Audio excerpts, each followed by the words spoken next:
Hello, I'm Adrián Basos, I'm from Mexico. I'm making this video for Coursera Introduction to Musical Production.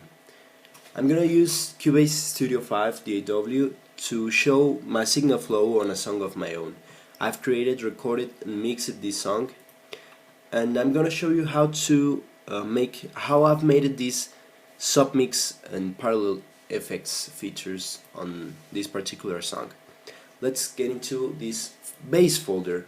And Cubase allows me to make different folders so I can store the same audio, different audios of the same source.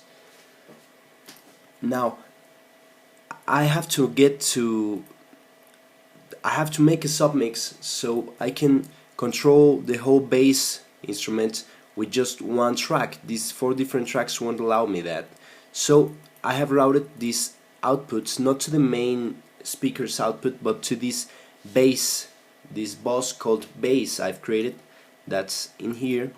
I have made some audio, some volume automations, and I have these effects in here and equalization. This controls the whole bass section.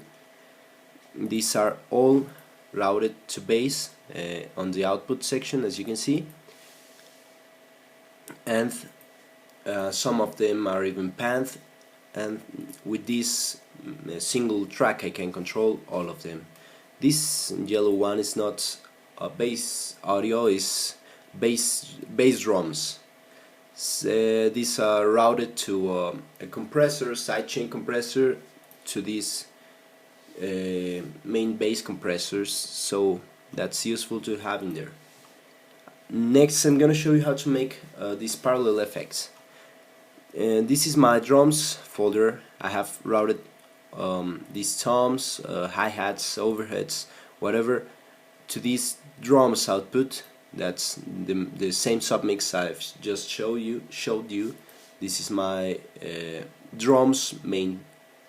So when I solo and mute, you can listen to it. It controls the whole section.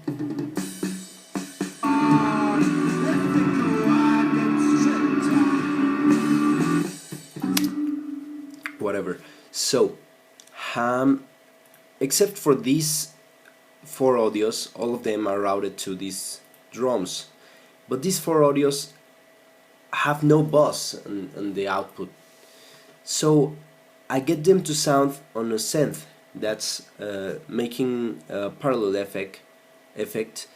This is bombo. Bombo means bass drum. That's bass drum dry, bass drum compressed, and I send it to 100% in here because they have no output, and this is reverb.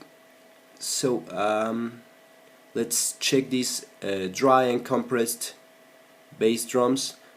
This is my main parallel effect. I have this compressed bass drum and my dry bass drum. Both of these go to the drums output. That's for controlling the whole instrument with just one mute and one solo. And this there's also this snare, the same feature in snares. So I have these no outputs in here, but I do have these sends enabled to snare dry and snare compressed and reverb drums. Compressed is I have this compressor in here, and dry I have no insert, no send, no equalization. The equalization I make it in my audio. So making a mix into these parallel effects allows me to get the perfect sound I'm looking for. If I mute one of these, it will change the whole sound of the drums. Well, thank you. I hope you have liked this video. I really like making different experiments on this DAW on audios. Thanks. Take care.